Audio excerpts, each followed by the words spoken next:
Hi, I'm Michelle King. I'm with Colliers Engineering and Design, and I'm also the chair of the Telecommunications Industry Foundation. Today we are going to be talking about construction plans as it relates to ANSI TA 322 and ANSI ASSP A10.48. And with me to talk about this is Dale Schumacher, who is a TIF board member and works with Diamond Communications, Ryan Carr with Sabre, and Brian Lanier, who is the chair of the TR14 Steering Committee and works with Congruix.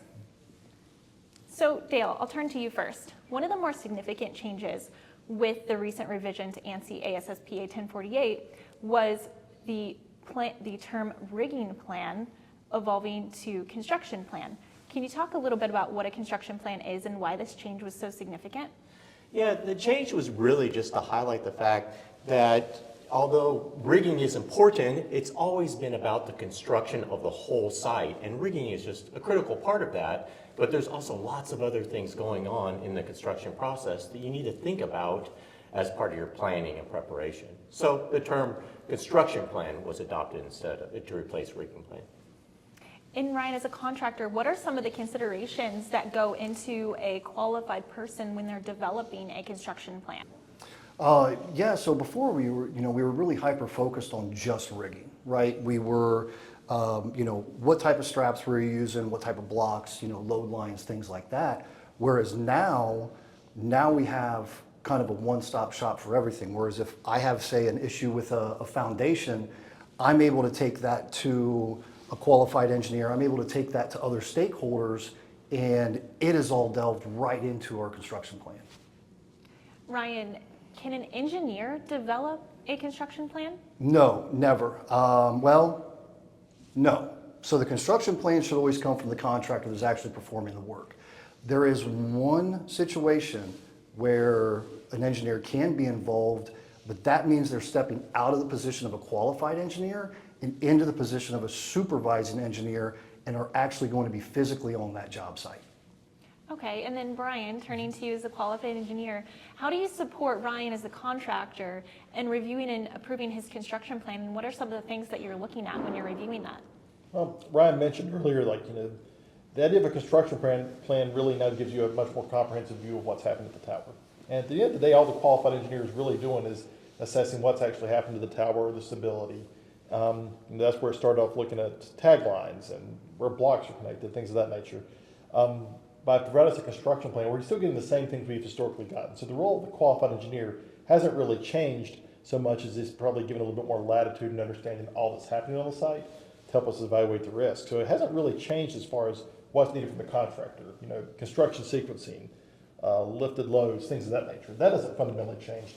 But exactly what's happening, say, from Monday versus what's happening on Friday, we now have a better idea of what's actually happening, which helps us really provide, I think, a better assessment of risk and tolerances and to the contractor about what they need to be aware of. Okay, now Ryan, let's clear up some misconceptions about light lifting. If you're rigging to a mount, can that still be considered a Class 2 rigging plan? No. Under the revision of the standard, light lifting, if you are going to be rigging out on a mount, it does fall underneath Class 3. But there's quite a few criteria that you have to meet to keep it in a Class 3 before we would engage Brian and transition it to a Class 4. So if we're going to be doing some light lifting, we have our rigging out away from the primary supporting structure, i.e. the tower, then we have to make sure that we either have our primary rigging is attached to the tower or we have redundant rigging attached to the tower. A10.48 actually has some very nice diagrams further down in the standard where it would help people that maybe don't quite understand it fully kind of pictureize it, right? So sometimes a picture's worth 1,000 words. The second part to it, and probably what I would consider a little bit more important, at least for us, is the documented proof load test. So if we're going to be doing rigging away from the primary structure, we're going to be using a sector frame, a platform, a microwave antenna pipe, whatever it might be, we are at a 200-pound limit. And that does have to be documented, and it needs to be documented on site. Okay, now shifting gears a little bit, all of the stakeholders in the industry are under significant pressure to deploy the network on schedule. However, there is a perception that happens sometimes that the schedule takes priority over safety. Ryan, is this something you and your crews have been up against, and how have you dealt with that? Yeah, I think anybody that's been in the industry for any time has been up against something similar to what you're talking about. And really, when you break it down, it comes to managing schedules well. You're always going to be under the gun. There's always going to be a deadline. There's always going to be hey, we've got to have this site turned up by Thanksgiving. We know that. But for us as contractors, it's our responsibility to provide our folks in the field with that safe working environment. So, okay, so like they'll say that I'm working for you guys and you guys have a hard deadline.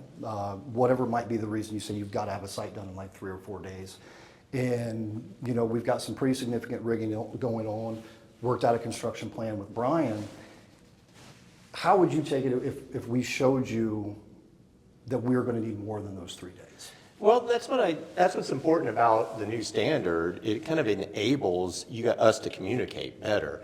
I mean, a lot of times, yeah, we're under pressure. We've got carriers on us. We've got, you know, we're trying to keep the cost under control, and then we've made promises. So I need to know schedules so we can adjust that. But knowing why really helps us communicate that. And if you can show me a construction plan that says systematically, this is the issues that we're up against, this is the rigging issues, this is the excavation issues, this is why I can't do both at once, that really helps me convey to everybody what's going on. And at the end of the day, it's all about safety for us too. I mean, schedule's important, but the value of safety, it trumps everything. I think the other thing I'd add on a strong construction plan is, let's say though that deadline is 3 days like Yeah. that.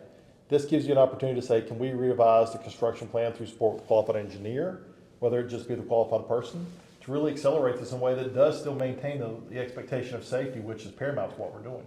There may be an additional cost incurred, but that doesn't mean that the ability to have that conversation and determine an alternative may be a possibility. Well, and that's a great point, because when I have information about what construction process is going on, then maybe there's something I can do as a tower owner to mitigate some of the issues you're up against by providing more information on the tower, by sequencing some of the contractors, or even in sequencing some of the antenna install that might be a separate part of the contract.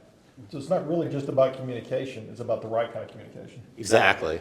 See, Dale, and that's where the magic of A10.48 come in, because on this particular site, we're going to be installing some new sectors, but we have to modify the foundation first. And when we're going to modify the foundation, we're going to make sure that we have our benching and our sloping as per OSHA.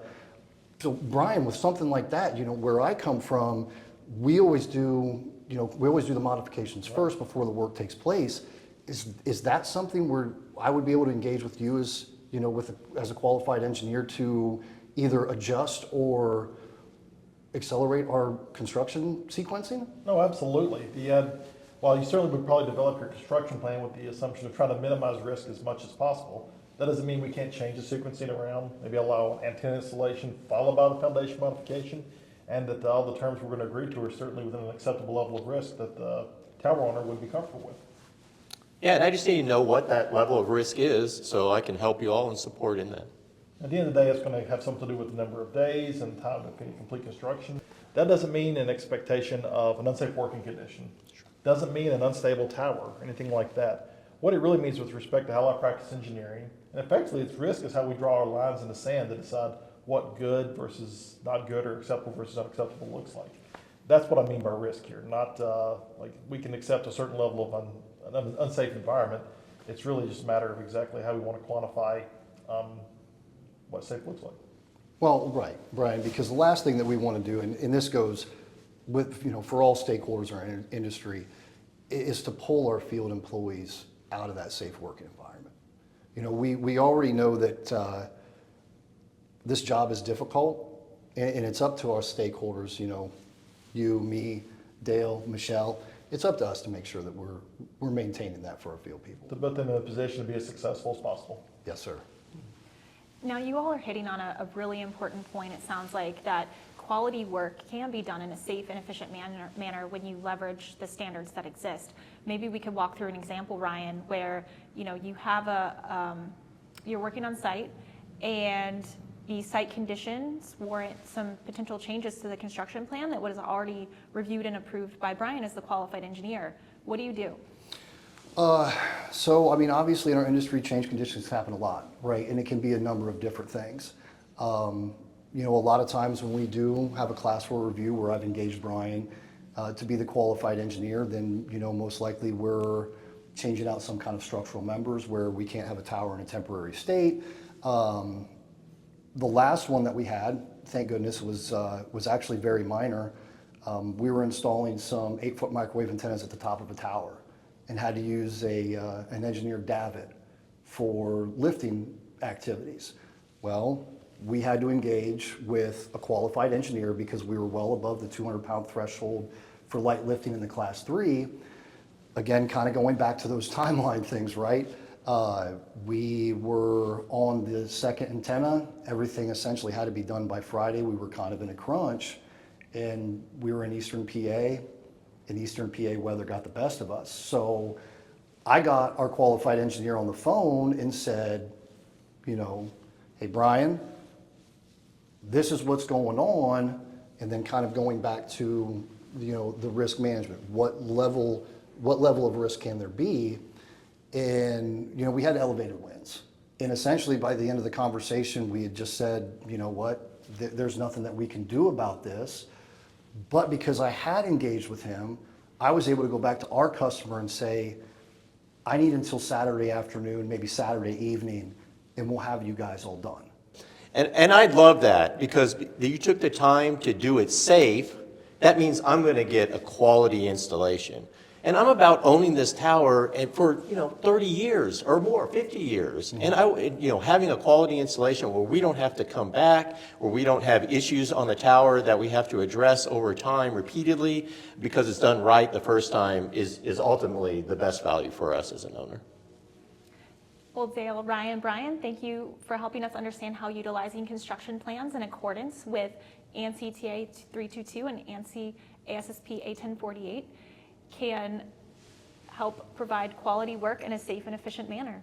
For more information on ANSI TIA 322 and ANSI ASSP A10.48, please visit our website, tiffonline.org. Thank you.